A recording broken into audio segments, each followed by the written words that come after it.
All right. Next video is Deja New. Citcon 2023 feature repeats part 1. So this is going to take us back to all the things that they like showed as new, but in 2023. Here's the thing is the thumbnail of this video is all of the the beginning video, which obviously was old stuff because that was meant to show what their engine can do. So yeah, we'll see. This video might be a little weird.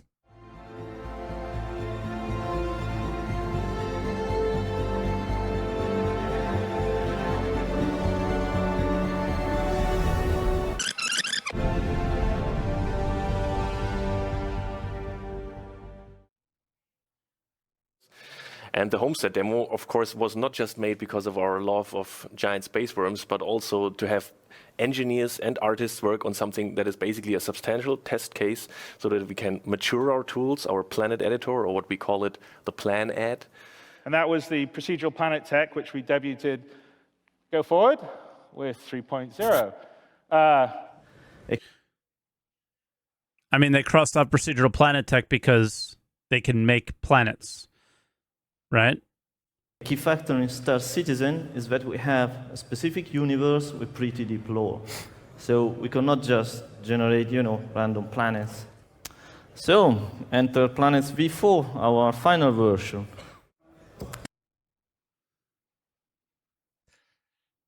Now I see. I see what we're doing here now. So we wanted to make sure that we future-proof the technology because up until now it's been Stanton. But we want to go somewhere, right? We want to go to other locations, and the only way to do it is to work faster, more efficient. So V4 is a fundamental change in how fast we can build planets. And final thing we want for planets is we want to be able to build them much easier, much faster, and we want to make sure they are truly unique. At the moment, our planets are unique. Boy. However, they are built from type of tile sets, like pre-built things that get mixed and matched together and blended in complicated ways so that you don't see the repetition. But it's not truly unique, not in the same way that the Grand Canyon might be, or the River Nile, or Mount Everest. But we've started some R&D a few months ago on whether we can use machine learning to do some of this. Yeah, but this is very early days, this stuff, but we're hopeful this will be helping the future of how we build planets quickly and efficiently. I mean, I got no issue with it, but it's still, it is still funny to see. I mean, go ahead, use machine learning to make it quicker and easier. Now, the one thing that I think we have to take note of here is, remember the Montreal team that came to Star Citizen live and said that they were no longer working on Pyro because Pyro wasn't coming and that they were going to be working on Stanton for now? I think that's very important to this conversation because they can't really deliver you Pyro without delivering you server meshing. So why work on it? So the amount of time Pyro has taken is hard to say if does it really take 4 years to make another star system? I don't think any of us think that, right? Because we've seen them make microtech in a very short period of time in comparison to what it's taken to make Pyro. So I don't know. Thank you.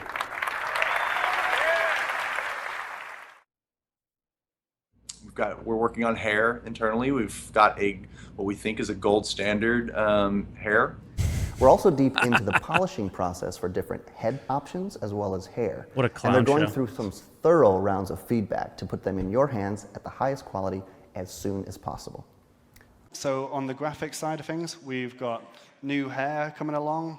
But those changes will be persistent. So when you make those changes, every time you log into Star Citizen, you'll look the way you want. But we'll iron out those details before we release 3.1. Will long hair and long beards be implemented What as happened part to of the that character? stuff? And will they be affected by wind and gravity? Yeah, yes, actually. We started research a couple of months ago to try and find ways to improve the hair. So the research we're looking at is to try and model the hairs individually as individual splines. Here's the same Mark Hamill again with the newer hair. This is still research in progress, but you can see the way the light reflects and the individual hairs is much nicer, much softer. Here we kind of hidden this asset a tiny bit just because it's a bit of a squadron asset. We don't want to give too much away. But we have to do the ponytails. And again, this is in slow motion, so keep in mind. So since this is all very work in progress with our hair pipeline, see, this is what I remember was this specifically. None of the other stuff. If it's not completed for 3.5, we're not going to let that stop us for the release of Pacheco in 3.5. Tech-wise, we're pretty much done. So the tech's all there. The short answer, we're in a very good spot with our hair tech. How many of you are actually excited that we're getting new hair into the verse? It's our glimpse into the future of what type of diversity we want to achieve.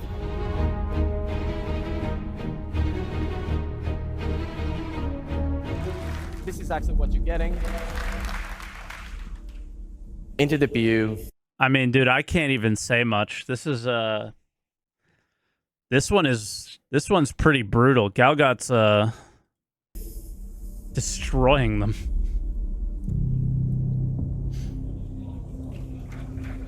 I mean, I just want my natural hair style, you know?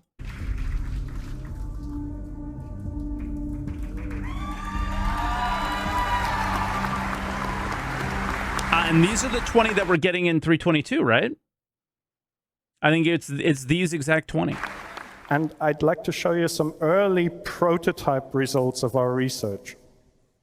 You can see many strands of hair, and we thought to ourselves, maybe we can simulate all of these strands.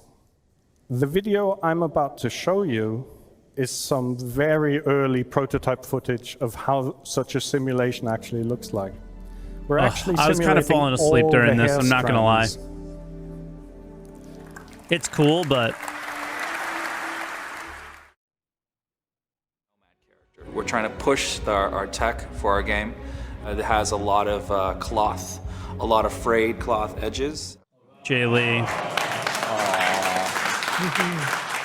Keep pausing. The new stuff is on the left, and you can see all these wrinkles going on. So Hurston security. Yeah. So some of this stuff. This must be like squadron assets. I mean, this mask we have with Ninetales. Calpin, thank you.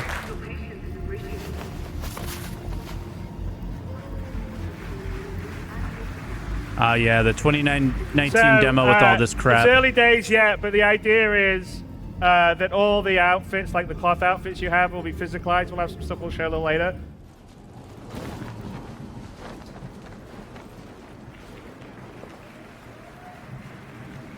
People clap for anything Jesus. Listen, I think some of the idea of grabbing a shirt or grabbing your armor and not a box is something worth clapping for. But it took until this year and the polish that they showed, and then for them to come back and be like, yeah, that was just showcaseable, to realize what 2019 was and to realize... And then what 2019 was should tell us how much weight we should put into 2023. Probably not a lot, right? And again, that's an example of all the physics stuff coming together. The cloth. I want to. The wind's blowing in. But they. You code a lot at night. What are you coding at the moment? I'm trying to finish up the what we call physical skins. It's necessary for like cloth and hair simulation.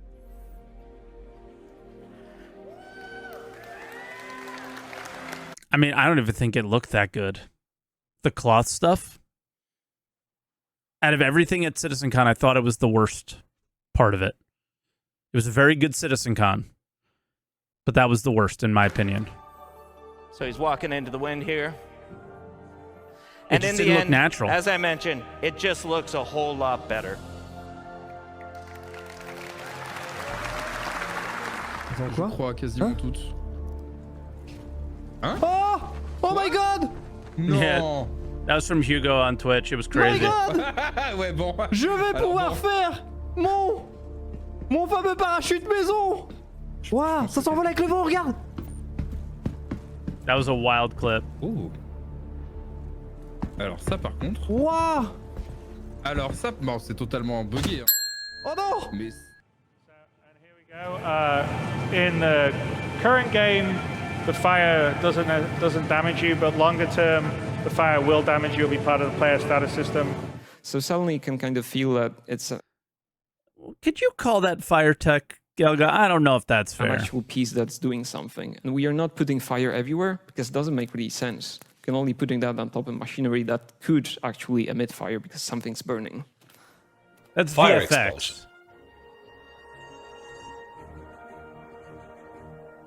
And this is the room system. I don't know. I think he got this one. I don't know about this one. So the idea here is that with the different archetypes for the AI, you can have an AI that's incredibly cautious, and they would carefully avoid all of the different hazards. And because we're using a proper simulation, like Mike mentioned, when you vent a room, not only are you removing the oxygen and putting the fire out, but if the temperature remains the same, if oxygen is reintroduced, the fire will reignite and it will continue burning, just like it would in real life. I don't know. I think that they showed the fire propagation tech a lot more in ISC, and that's really what they showed here, right? A little bit of the room Next focus is going to be system. on planets. Obviously, they represent a slightly different challenge, the vastness of them. We have to transfer this over the network and simulate it slightly differently, and we also have to render it at scale. But the way we've done it, I just don't think this fits with the theme of the video of them saying, oh, yeah, we're done with these certain techs, and they clearly were not, right? core tech we've used. They we should never be able to really scale this sold up that quite easily. when it So came to that's going to fire. be our next focus.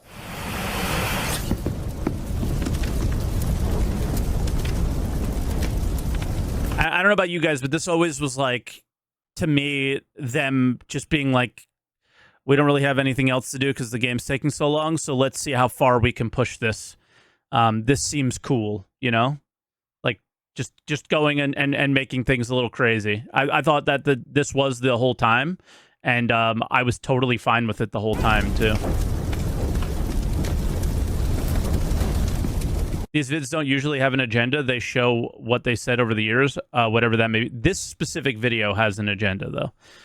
Like and not in a bad way. It was just showing like the repeated.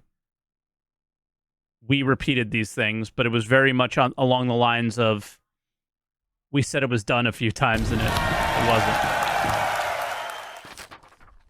As fire will persist across server shards, the impact of a mismanaged fire could be catastrophic.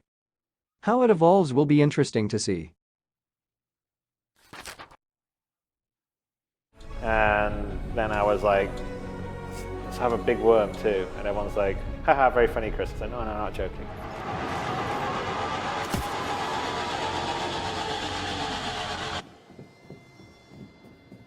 So cringe that shit now. So these are the Oni, the cypherpod Oni crabs. So they're little scavengers on Hurston, and there's quite a few other things that we're going to have on Hurston when we do it. We got quite a few other creatures in the pipeline, right, Josh? Yeah, it's going to be good. So Josh was so cool, man. Josh ended up getting like a dream job, apparently. Creatures, that's a big one. You know, we kind of played around with a sandworm. Cool. We played around with a zyphopod. Cool. But now we have Hurston. We have savanna biomes. We need to get some life into them. So that'll be a really fun thing to work on. Obviously, longer term, we're going to have fauna, animals, creatures. Yep. So there'll be natural wildlife depending on the place. We can specify a small herbivore, for example, and in the snow, this might spawn some sort of Arctic rabbit, and in the jungle, this might spawn something. He wasn't always the water guy.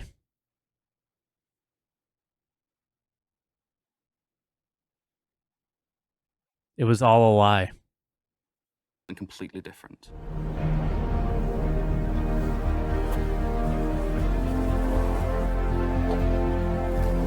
He was actually the animal guy.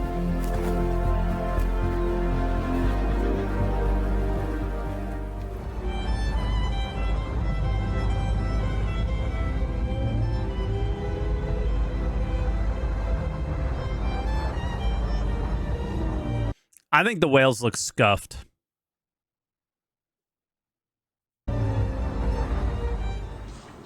Look at him.